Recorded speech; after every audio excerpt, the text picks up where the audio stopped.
안녕하세요. 파이만입니다. 오늘 제가 다뤄야 될 내용은 성급기 왜 중요한가. 많은 인지치료 과정에서 성급기에 상당한 많은 시간을 소비하고 있습니다. 그러나 아이들은 성급기가 부정확하고 글자를 쓰는 데 있어서 상당히 부정확한 그런 결과를 계속 보여주게 되죠. 그렇기 때문에 아이가 점점점 학년기에 접어들수록 어린 장애아동들을 키우는 부모님들이 이 글씨를 바로잡는데 아이하고 많은 그 소모전을 벌이게 되는데요.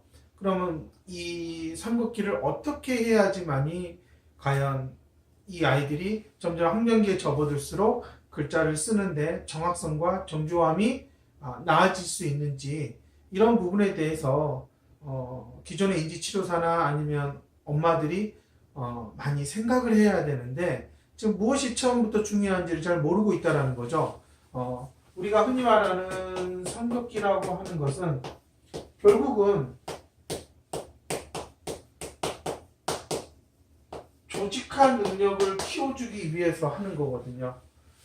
이 조직화라는 것은 서로 떨어져 있는 두 개의 점이 각각으로는 어떤 자기만의 어떤 그런 점으로서의 특징을 가지고 있지만, 이게 서로 이렇게 두 개로 연결되었을 때 결국은 또 다른 형태의 선이 만들어진다는 거죠. 이렇게 선과 선이 만나고 또 선과 선이 만나서 각을 만들어내고, 또 그렇게 선들이 의해서 만들어지는 것이 또 도형이고요.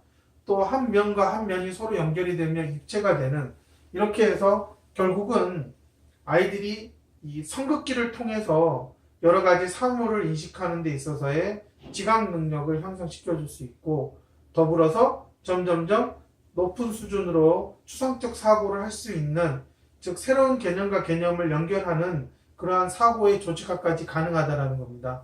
그래서 이 성급기는 그냥 아무렇게나 시켜서는 안 되고요. 그냥 아이들을 수백 장 연습장에다가 점을 찍어서 시켜서 되지도 않습니다. 그러나 대부분의 지금 치료에서는 거의 다 이렇게 그런 워크북 형태로 되어 있는 걸 가지고 하루에 몇십 장씩 그냥 의미 없는 성급기를 시키고 있다는 거죠. 성급기를 하기 위해서는 가장 기본적으로 이 점이 어디에 위치해 있는지를 아이가 인식을 해야 되거든요. 그러려면 방향도 알아야 되고요. 또한 어디를 기준으로 볼 것인지 기준도 알아야 됩니다. 그러나 이런 것들이 단순히 무한 반복으로 손을 움직이면서 습득할 수 있다고 생각한다면 그거는 큰 오산이라는 거죠. 실제로는 그렇게 단순히 수천 번을 그렸다고 해서 인식되지 않는다는 거죠. 실례로 제 센터에 오는 많은 학생들, 기존의 다른 치료센터에서 인지치료를 받았다고 하는 친구들의 특징을 보면 거의 많은 시지각, 향상 워크북 같은 걸 했다라고 얘기를 하는 거죠. 하지만 제가 LPAD 검사를 해보거나 아니면 실제로 아이에게 글씨를 써보라고 했을 때 그 선과 선들이 제대로 연결이 되지 않는다는 것은 아이의 사고의 조직화 수준도 높지 않다는 것을 보여주는 단적인 사례라고 볼 수 있습니다. 하지만 이제 부모님들은 많은 걸 해왔다라고 얘기를 하는 거죠. 그러다 보니까 이게 어느 정도 선을 그릴 줄 알게 되면 당연히 글자를 똑바로 쓰게 되고, 사물을 보고 지각하거나 어떤 공간에서 사물의 위치나 방향 등을 정확하게 예측할 수 있다라고 생각을 하게 되는데, 그것은 성급기를 어떻게 배웠느냐에 따라서 가장 큰 차이를 보여주는 거죠. 단순히 초등학교 입학을 앞두고 글자를 알아야 되니까 글자를 따라 쓰기 위해서 그냥 점선을 따라가는 형태로 배웠다 그러면 아마 1년이 지나고 2년이 지나건 그 아이의 글자 수준은 아마 큰 차이가 없을 거라는 거예요. 하지만 아이의 인지 구조에서 이 조직화 능력이 점점점 더 정확성을 추구할 수 있게끔 성급기가 다양한 형태로 체계적으로 진행이 됐다면 그 아이의 글쓰기 능력은 훨씬 더 나아진다는 거죠. 단순히 글쓰기를 처음에는 따라서 그리는 형태로 가지만, 이게 점점점 아이가 인지적인 기능이 향상이 되면 자신이 습득한 어휘를 문장을 통해서 표현할 수 있어야 된다는 겁니다. 그런 측면에서 성급기를 단순히 그냥 선과 선을 연결하는 거다, 이렇게 바라보면 안 된다는 거죠. 그래서 선을 만들기 위해서 필요한 여러 가지 인지적인 기능을 초등학교 입학 전에 5세에서 6세, 7세 사이에 배워야 된다. 근데 배우지 않고 워크북을 따라서 그리는 몇 가지 형태의 학습에 길들여지게 되면 이 세상에 존재하는 수많은 선들의 방향, 길이, 크기, 선들의 어떤 변화 이런 것들을 정확하게 예상하고 그와 똑같이 그려낼 수 있는 능력을 배울 수가 없다라는 거죠. 그러면 결국은 자신이 기억하고 배운 것만 쓸 수 있게 되는 거죠. 그릴 수 있게 되는 거고요. 그러면 사물을 지각하거나 때로는 표상하는 데 있어서 어려움이 많다라는 겁니다.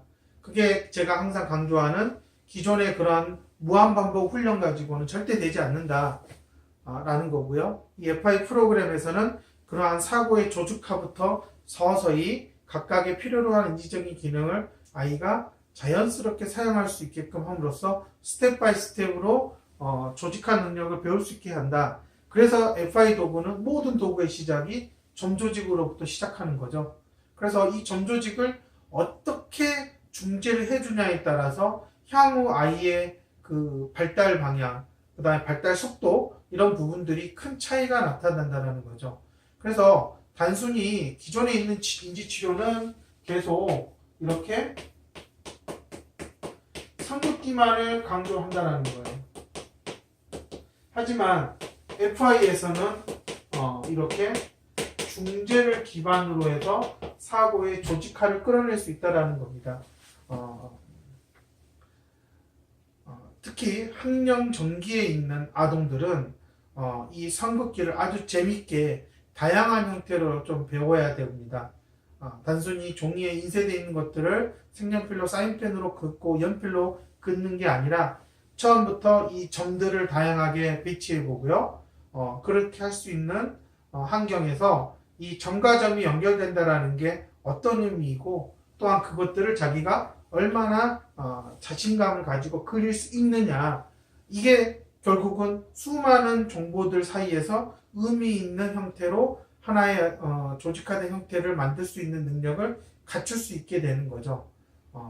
지금은 장애아동들에게 글자를 따라 쓰고 하는 게 어려울 수 있지만 이게 시간이 지나서 완성이 됐을 때 과연 이 글자를 인식한다라는 게 과연 어떤 의미가 있느냐, 그리고 이 글자를 인식하고 문장 속에서 개념들을 연결해서 하나의 사고를, 원리를 찾아낸다면 결국은 그것도 하나의 조직화라고 볼 수 있는 건데, 과연 이런 것들을 배우려면 삼국기부터 처음부터 조직화라는 그 원리를 이해하면서 배웠느냐, 아니면 단순 선을 이용해서 하는 걸로 배웠느냐에 따라서 큰 차이가 있다라는 거죠. 그래서 저는 삼국기도 함부로 해서는 안 된다.